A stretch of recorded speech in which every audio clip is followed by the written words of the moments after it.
Okay, so we've been studying some calculus in 2 and 3 dimensions, and we've seen that understanding these things sort of helps us understand the topology of subsets of our space, or in other words, it helps us count the holes that we have in our space. So let's review what we have so far. We have these differential operators, the gradient and the curl and the divergence, and they fit into these sort of sequences relating C infinity functions and vector fields. And so we saw that the curl of the gradient is always going to be 0, and the divergence of the curl is always going to be 0. So that if you have something in any of these spaces and you move twice along, then you're always going to end up with the 0 thing. So if you start here and you take the gradient and then the curl, you're going to end up with the 0 as a function. So we started asking the reverse questions, like if we have a vector field which has a 0 curl, does that necessarily mean it's the gradient of something?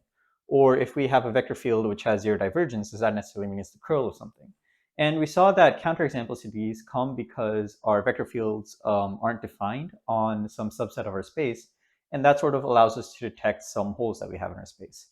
So let's try to summarize that and see if we can draw any conclusions. In 2 dimensions, we only have one case, which is something which has 0 curl but is not the gradient of something. And we saw that this sort of gives us information of 0-dimensional holes in our space. Now in 3 dimensions, something which had 0 curl but was not the gradient of something gave us information about sort of 1-dimensional holes in our space. So for example, 3-dimensional space missing the z-axis, or you were missing the unit circle in the xy plane. Then in 3 dimensions, we also have this question of if something had 0 divergence, is it necessarily the curl of something? And I didn't prove it, but in general, if your space has no holes, the answer is yes. But if your space does have holes, then the answer is no. And this usually measures something like 0-dimensional holes. So this doesn't seem very satisfying because over here we have 0-dimensional object, and over here we have a 1-dimensional object, but they both deal with curl and the gradient. And you'd sort of want, since you're using the same differential operators, you sort of want them to measure the same thing. And especially because the example that we used, the first example in the 3-dimensional case, was basically the same example in the 2-dimensional case. So another way of stating these numbers would sort of unify this is that we can, instead of counting dimension, count codimension. So if you haven't heard of codimension before, it's pretty much how many dimensions are missing. So here we're looking at a 0-dimensional object in 2-dimensional space. So we have 2 minus 0, which is a codimension 2 object. Over here we have a 1-dimensional object in 3-dimensional space. So it's 3 minus 1, so it's a codimension 2 object as well. So both of these measure codimension 2 objects. And over here we have a 0-dimensional object in 3-dimensional space. So this sort of measures a codimension 3 object. And this sort of explains why there's like nothing over here, because if you were to have a codimension 3 object in 2-dimensional space, then that would sort of be a negative 1-dimensional object, which doesn't quite make sense. But now we have something of codimension 2 here, which is nice because it sort of unifies both of these into one thing. And we have a codimension 3 object here. But now you'd be wondering if there would be a codimension 1 object as well, because if you have 2 and 3, there should probably also be a 1. So where can we possibly find a codimension 1 object? Well, the only place it could go would be here. So can we ask some interesting question about differential operators, which would tell us information about codimension 1 holes in our space, similar to how here we have codimension 2 holes, which is 1 dimension, 3 dimensions, and 0 dimensions and 2 dimensions, or here we have codimension 3 holes. Well, let's first see what our question should be. Earlier, our questions were something of the form, if the curl of f is equal to 0, does that imply that f is equal to the gradient of some function? Over here, we have the gradient going out of our C infinity functions.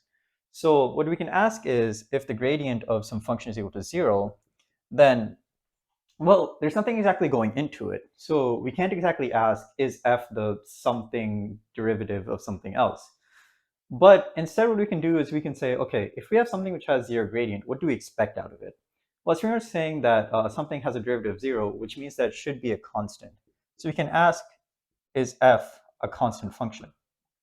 And we'll see that this actually gives us exactly what we want. It tells us information about codimension 1 holes in our space. So before we explore this question, let's talk about what a codimension 1 hole should be. And let's focus on this case, R2. Everything almost works exactly the same in R3. But in R2, a codimension 1 object would have a dimension of 2 minus 1. So in this case, it should be a one-dimensional object. So for example, we can take the plane and cut out some line from it. So we're sort of removing this line. Or we can take the plane and cut out the unit circle from it. Or we can take the plane and cut out like a pair of lines. So each of these, we are removing a one-dimensional object from our two-dimensional space. And now here, it's sort of like we have one hole in our space because it's just one line. Here, it's sort of like we have only one hole in our space as well because we only have a circle. But over here, I want you to think about how many holes should we consider this space to have if we're cutting out these two line segments that intersect each other. And we're going to get to that answer, but we're going to see that codimension, counting codimensions of the holes, even though it might be a better description than the dimension itself because it unifies these two things together, it's not quite the correct thing to look at. So now that we have these separated spaces, we actually can find functions which have zero gradient everywhere where it's defined, but it's not constant. So let's look at this example, which is R2 minus some unit circle S1. And here we can define some function f, where f equals 2 on the inside here, and f equals 1, for example, on the outside. So if f is only defined on R2 minus S1, then that means that it isn't defined on the circle. And so inside the circle, because it's constant, it has zero gradient. And outside the circle, it's also constant because it has zero gradient. It's constant, therefore it has zero gradient. And on this boundary, we don't need to worry about there being a discontinuity here because our function just simply isn't defined on the boundary. And similarly over here, we could have some function which is equal to 1 over here, maybe equal to 3 over here, maybe equal to e over here, and equal to pi over here. And so we can assign arbitrary constants to each of our areas, and that will define a perfectly well-defined function on R2 minus some holes, which has zero gradient everywhere it's defined, but it won't be a globally constant function. So in fact, gradient of f equal to 0 implies that function should be locally constant, but doesn't necessarily have to be globally constant, because as these examples show, you can choose different constants in each region. So again, in two dimensions, we had that the number of such functions sort of gave us the number of holes that we had. So we expect that the number of such functions should also give us the number of holes that we have in our space.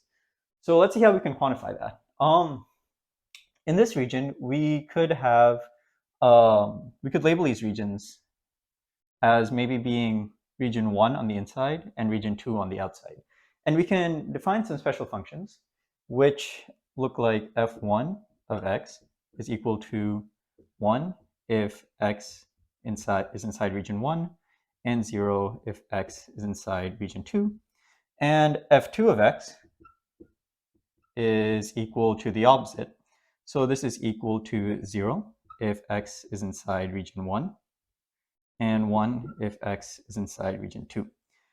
And so our arbitrary function from earlier, which was 2 on the inside and 1 on the outside, could simply be written as f is equal to 2 times f1 of x plus f2 of x. So it'll be 2 on the inside and 1 on the outside. And similarly over here, we can have 4 different regions, 1, 2, 3, 4, and we can define fi of x to be equal to 1 if x is inside region I, and 0 otherwise. And specifying the constants over here precisely corresponds to taking a linear combination of these functions. So for example, this one is going to be equal to f1 plus 3f2 plus pi f4 and ef3. And so we sort of have 4 different functions here corresponding to the fact that there are 4 different regions in the space, and 2 different functions here corresponding to the fact that there's 2 different regions in the space. So unlike our case over here that we explored earlier, where the number of functions tells us the number of holes in our space, this case has the number of functions tells us the number of connected components in our space. And so instead of codimension 1 holes, what we're really measuring is number of connected components. And this isn't too big of a problem because I asked earlier, like, how many holes do you think the space has? And 2 could be a valid answer because you're cutting out 2 lines. But 4 could also be a valid answer because you're starting from this midpoint and you have 4 lines sort of coming out of it. And you want also like the number of holes not to change if you were to like deform your space, like similar to how I said, if you had a coffee cup and a mug and you want to make measurements on both these spaces, you want to get the same answer. So what if we sort of deform the space so that instead we were sort of cut out sort of a trident shape like this? Well, this is the same thing as here because it has 4 lines stemming out from a single point. But if your answer to this was 2 earlier, then this certainly doesn't have 2 holes. But maybe 4 is a good answer. But to count the number of connected components is good because it's unambiguous. So really, instead of counting codimension 1 holes in this case, counting connected components is a much nicer invariant to count. So how can we unify then that this counts the number of connected components while these two counts the number of holes in some sense? Well, the way that we can reconcile everything together is to look at our main tool in showing that such special functions existed, which was some sort of equation relating one form of derivative to another form of derivative. So in this case, what we used was Stokes' theorem or Green's theorem, which said that the double integral of the curl was going to give us, the double integral of some vector field or some C infinity function was going to give us the line integral of the curl around the boundary. So if we had some region S and we had some boundary C that bounded the region, then this equation was true. And in 3 dimensions, we had that the triple integral of f over some volume V was going to equal to triple integral of the divergence of the volume was going to equal to the double integral of f dot dA over the surface. And this should be curl on this. Okay. And so we used counterexamples to both of these, where over here, since the curl was 0, we expected that this integral should also be 0. But we showed that if we had a non-zero value over any closed loop, then we'd have a counterexample. Similar over here, we expected that this value should be equal to 0 if the divergence was 0 everywhere inside the region. But because we had some sort of a hole in our region, we used that to find a counterexample and found a vector field which had a non-zero value over the surface, which we used to compute a counterexample. So what we have here is some sort of a loop without interior. And over here, what we had was a surface without interior. And so in both of these cases, we can describe it as topologically having some way to map S1 into our space, R2 minus something. Or we could also look at it as S2 mapping into our space, R2 or 3 minus something. And if the circle or the sphere wouldn't be the boundary of a ball, which would be a disk in 2 dimensions or a 3-dimensional, the interior of a sphere in 3 dimensions, then we would be able to try to find a counterexample to these things. So what we're really measuring by these vector fields is finding some sort of a Sn which is not the boundary of a higher dimensional ball. And we can also use that logic in this case, because what should S0 be? So S0 or Sn is defined as the boundary of the 1-dimensional higher ball. So in 2 dimensions, you have the disk, which is B2, and the boundary is S1, right? And in 3 dimensions, you have the ball, which we're going to call B3, and the boundary is your sphere, S2. So S0 should be the boundary of some 1-dimensional ball, and a 1-dimensional ball would be defined as all points which are a distance 1 from the origin in a number line, similar to how these two are defined. And so that would just be a unit interval. But the boundary of unit interval is 2 separate points. And so we're looking for a way to put 2 separate points in our space in such a way that we can't put some sort of a segment in between them that'll connect them, because the segment is the interior of this sort of sphere, if you want to call it that. So if we look at our case again of R2 minus the circle, then we can put a ball or a point inside here and a point outside here. But if we tried to connect them, then we can't do that because they would have to pass through our circle here. So topologically, like the number of holes that we're measuring, what we're really measuring is this. Can we put in Sn in our space, which we'll call M or X or whatever you want, which is inside some Rk. So K is equal to 2 or 3, so that we can't find an interior. Or in other words, if we wanted to sort of have a volume enclosing the sphere, or a disk enclosing a circle, or a line connecting the 2 points, then that would have to intersect our hole somewhere. And algebraically, what we're doing is we're finding vector fields which go to 0 in one case but don't come from anything, or go to 0 over here but aren't constant. And so this is where sort of linear algebra actually comes in, because we can describe all of these things algebraically nicely. So these things, C infinity vector fields, and C infinity functions and vector fields, these are vector spaces in their own rights, right? So what do you need for a vector space? You need to be able to add two things, and you need to be able to scale things up or down. And you can add two C infinity functions and still a C infinity function. You can add two vector fields and still a vector field. And you can scale up vector fields and they're still vector fields or C infinity functions.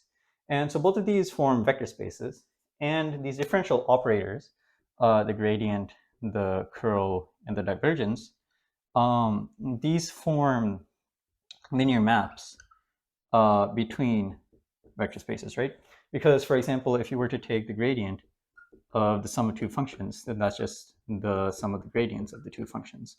Or if you were to take the gradient of some multiple of your function, then that's just the same multiple of the gradient of your function. And you can make similar verifications for the curl and divergence.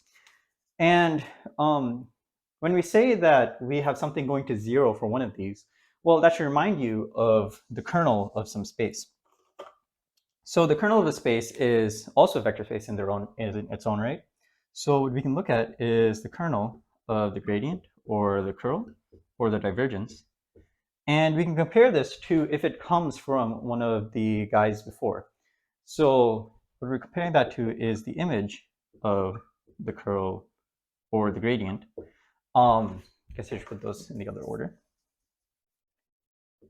And the image under some linear operator of a vector space is also going to be a vector space. So now we come to our actual definition of cohomology, which is the following.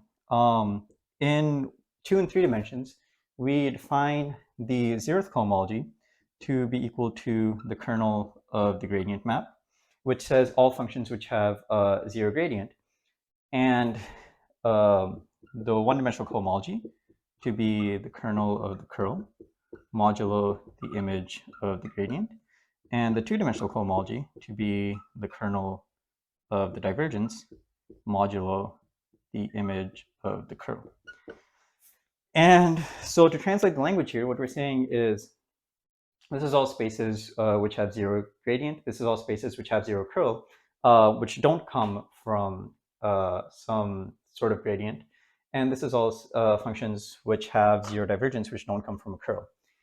And so remember, we remarked that in 2 dimensions, if we had something, a vector field, so that the curl of G is equal to 0, then we could express G as being the gradient of something plus some constants like lambda1 f1 plus lambda2 f2, and so on and so forth, where these guys were our specially created vector fields. So when we're taking this quotient, what we're doing is we're sort of ignoring this first part, which comes from the gradient of something, and we're focusing on these n components, which come from some vector field, which is independent from the other ones and has 0 curl, but is not the gradient. And so if we look at the dimensions of these spaces, then that exactly tells us these sort of measures of the holes that we have.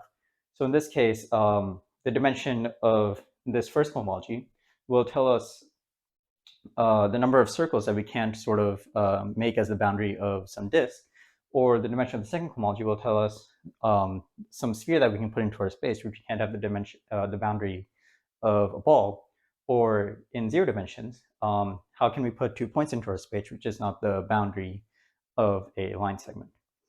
And so hopefully you should be able to see that this is quite interesting, that this is something that we can define purely algebraically or using calculus. And this is something that's a purely topological question about, can we put some sort of a circle into our space and not have it be the boundary of a ball. And these two things we've found are equal to each other in the sense that the answer to this question, the number of solutions, is equal to the dimension of the ith cohomology of our space. And so you'd hope that you can find analogs in higher dimensions, like try and find similar cohomologies to, for example, detect holes in 4-dimensional space or 5-dimensional space, or other sort of things like a coffee mug or a donut. And so trying to see how to generalize these things will lead us to the general theory of cohomology. And so just to sort of point to that, it's pretty easy to see sort of how to generalize the gradient into higher dimensions.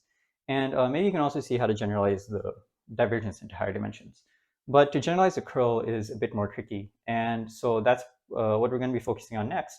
And we'll see that in trying to generalize the curl, we'll actually be able to get the most general definition of cohomology, which won't require these specially defined differential operators.